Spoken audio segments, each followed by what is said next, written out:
آج بھی اب بھی عمران خان صاحب کے پاس مصدقہ اطلاعات آ رہی ہیں کہ ان کی جان کو خطرہ ہے، دوبارہ قاتلانہ منصوبہ بنایا جا رہا ہے، اور ان میں سے کچھ اطلاعات کے مطابق یہ خطرہ جو ہے وہ خصوصی طور پر عدالتوں میں جس وقت وہ جائیں گے اور وہاں پر جو ان کے لیے سیکیورٹی کا مسئلہ پیدا ہوگا اس کو استعمال کرتے ہوئے خدا نہ خواستہ یہ حملہ کیا جا سکتا ہے۔ یہ جس طریقے سے پہلے ان کے پاس معلومات آئیں، انہوں نے قوم کے سامنے رکھی اور وہ سچ ثابت ہوئیں، اس وقت ہم اسی صورتحال سے دوبارہ گزر رہے ہیں کہ پھر یہی صورتحال پیدا ہونے کا خدشہ ہے۔ اب ان کی کوشش کیا ہے؟ پرچے کاٹی چلے جاؤ، جیسے میں نے کہا کہ بار بار جو ہے مختلف عدالتوں کے اندر جانا پڑے گا، تو دونوں میں سے ایک کام ہوں گے، یا تو سیکیورٹی کے خدشات کی وجہ سے عمران خان نہیں جائیں گے عدالت، وہ نہیں جائیں گے تو قانون کا تقاضا جو ہے وہ پورا نہیں ہوگا، تو یا تو اس طریقے سے مشکلات پیدا ان کے لیے کی جائیں، یا اگر وہ جاتے ہیں تو پھر واقعی میں ان کی جان کے لیے خطرہ پیدا ہو اور خدا نہ خواستہ اگر کوئی حملہ کرنا چاہتا ہے تو اس کو یہ موقع مل سکے۔ یہ ہے اس وقت جو منصوبہ بندی کی جا رہی ہے، جو ساری کوشش کی جا رہی ہے، اور ایک چھوٹی سی چیز کہ وہ نوٹس دینے کے لیے آنے کو بھی اتنا بڑا وہ بنا دیا جاتا ہے کہ جیسے پتہ نہیں کیا گرفتاری کے لیے پہنچ گئے ہیں اور سب پتہ نہیں کیا کیا ہونے والا ہے۔ ان تمام چیزوں کو سامنے رکھتے ہوئے اور اس کے بعد جو تجربہ ہمارا ہوا کہ پہلے کوشش کی گئی، اس وقت تو پہلے میڈیکل ریزنز بھی تھے، آپ چلنے پھرنے کے اوپر پابندی لگائی ہوئی تھی، ڈاکٹرز نے خطرہ نہیں لیا جا سکتا تھا، لیکن اس کے باوجود جب عدالتوں نے اصرار کیا تو عمران خان صاحب جو ہیں وہ لاہور ہائی کورٹ گئے،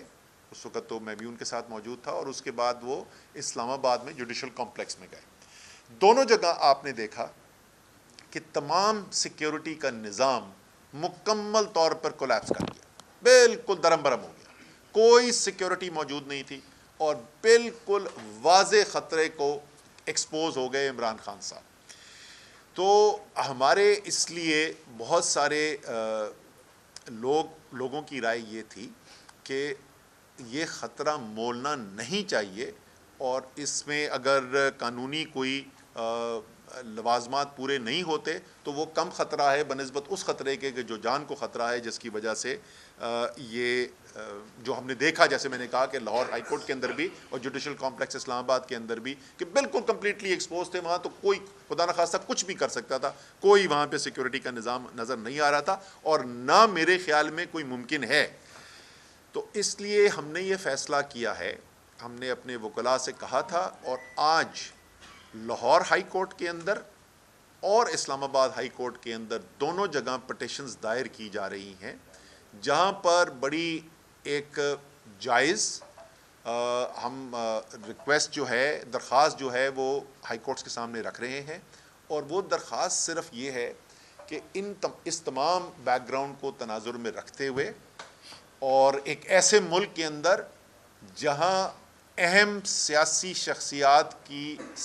قتل جو ہے وہ بدقسمتی سے ہماری تاریخ کا حصہ ہو، لیاقت علی خان کا قتل پاکستان کی تاریخ کا حصہ ہے، بے نظیر بھٹو کا قتل پاکستان کی تاریخ کا حصہ ہے، ان تمام چیزوں کو دیکھتے ہوئے اور اس خواہش پہ جو عمران خان صاحب کی خواہش ہے کہ وہ تمام کورٹس کے سامنے پیش ہوں اور ان کی جو قانونی ذمہ داری بنتی ہے وہ کورٹ کو جو عزت دینی ہے وہ دینا چاہتے ہیں، اس لیے یا تو فول پروف سیکیورٹی کوئی ارینجمنٹ کیا جائے، جو میں آپ کو ذاتی رائے اپنی بتا رہا ہوں ممکن ہی نہیں، میں دیکھ چکا ہوں نا جو صورتحال ہوتی ہے، عمران خان کوئی عام انسان نہیں ہے، پاکستان کی تاریخ کے اندر جو ہے ایسا سیاسی لیڈر جس کی عوام کے اندر اتنی محبت ہو کوئی گزرا نہیں ہے، تو وہ تو میرے خیال میں ممکن نہیں ہے، لیکن اگر کوئی ایسا فول پروف سیکیورٹی ارینجمنٹ ہو سکتا ہے، یا اس سے بہتر کہ ہمارے پاس کورٹس کی متعدد ججمنٹ بھی موجود ہیں، ہمارے عدالتی نظام کا حصہ بن چکا ہے کہ ویڈیو لنک کے ذریعے بھی آپ جو ہے کورٹ کے اندر اپنی حاضری دے سکتے ہیں، آپ گواہی دے سکتے ہیں، اور اس کے اوپر کورٹس کی عدالتوں کی ججمنٹس بھی موجود ہیں، اور یہ جیسے میں نے کہا کہ عدالتی کارروائی کا حصہ ہے، اور تو اور جس نے عمران خان کے اوپر ایک جو شوٹرز تھے ان میں سے ایک جو شوٹر ہے وہ جو ہے اس کو یہ ویڈیو لنک کی سہولت دی گئی ہے، جس نے عمران خان کو قتل کرنے کی کوشش کی اس کو یہ سہولت دی گئی ہے, اجازت دی گئی ہے, تو جس کو قتل کرنے کی کوشش کی ظاہر ہے اس کی تو اور بھی زیادہ بنتا ہے اس کے اوپر. تو ہمیں یقین ہے کہ انشاءاللہ تعالی جو ہے وہ کورٹس یہ تمام حقائق کو سامنے رکھتے ہوئے اس بات کی اجازت دیں گے, اور جس طریقے سے پہلے ان سب کے منصوبے جو ہیں جو ابھی تک یہ کوشش کرتے رہے ہیں پچھلے 10 ساڑھے 10 مہینے سے, انہوں نے اب تو بلکہ تقریباً 11 مہینے ہو گئے ہیں, وقت جلدی گزرتا ہے, 11 ماہ گزر گئے ہیں, اور 11 ماہ میں جتنی کوششیں انہوں نے کی ہیں وہ مکمل طور پہ ناکام ثابت ہوئی ہیں. انشاءاللہ تعالی یہ جو نیا منصوبہ, جس کو بھی میں نے آپ کو تفصیل سمجھائی کہ منصوبہ ہے کیا, کہ عمران خان کو یا ایکسپوز کر دو, ان کے لیے سیکورٹی کا خطرہ پیدا کر دو, یا ان کے قانونی طور پہ وہ تقاضے نہ پوری کر چکے, انشاءاللہ تعالی یہ بھی ناکام ہوگا. یہ سب آخر میں یہ کہنا چاہوں گا کہ اس کو دیکھیں اس تناظر کے اندر کہ ملک کس دور سے گزر رہا ہے, کس صورتحال سے گزر رہا ہے. پاکستان کی معیشت, اور صرف یہ پاکستانیوں کا خیال نہیں ہے, میں بلومبرگ کا آرٹیکل دیکھ رہا تھا اس دن,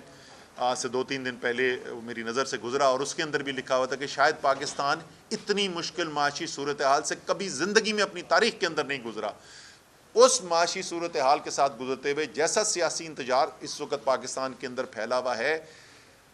جس طریقے سے پاکستان کا آئین اس وقت خطرے میں ہے, جس طریقے سے عدالتوں کو نشانہ بنایا جا رہا ہے, پورا پاکستان کا جمہوری آئینی نظام جو ہے وہ پورا نظام خطرے کے اندر آیا ہوا ہے. اور کس وقت خطرے کے اندر آیا ہوا ہے؟ جب پاکستان شدید ترین مشکلات سے گزر رہا ہے, اور پاکستان کے شہری, کروڑوں شہری جو ہیں, ان کو زندگی گزارنا مشکل ہو گیا ہے. اس صورتحال کے اندر حکومت پاکستان کی تمام تر توجہ کیا ہے کہ کس طریقے سے کوئی جھوٹا مقدمہ بنا کے عمران خان کو قابو کیا جائے, کس طریقے سے جھوٹے مقدمے بنا کے تحریک انصاف کے لیڈرز, ورکرز کے اوپر دباؤ ڈالا جائے, ان کو پیچھے ہٹایا جائے.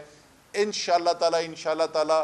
پہلے بھی ناکام رہے ہیں, یہ آئندہ بھی ناکام رہیں گے, کیونکہ فیصلہ جو زمین کے اوپر, سب سے بڑی طاقت تو اللہ کی طاقت ہے, حاکمیت تو اللہ کی ہے, لیکن زمین پر جو سب سے بڑی طاقت ہے قوم کی عوام ہوتی ہے, اور عوام فیصلہ کر کے بیٹھ گئے ہیں کہ وہ اپنی حقیقی آزادی کے بغیر نہیں رکیں گے انشاءاللہ تعالی. نہیں جی, ہمارے پاس تو ایسی بات نہیں پہنچی ہے, کم سے میرے پاس ایسی بات نہیں پہنچی ہے. لیکن اگر آپ نے 2-3 دن پہلے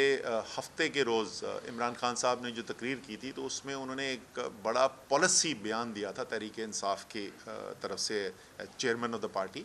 اور اس میں انہوں نے یہ کہا تھا کہ پاکستان کو یہاں سے مشکل سے نکالنے کے لیے اور ایک نئے الیکشن کی طرف جانے کے لیے ہم ہر ایک کے ساتھ بات چیت کرنے کو تیار ہیں. لیکن اور یہ بات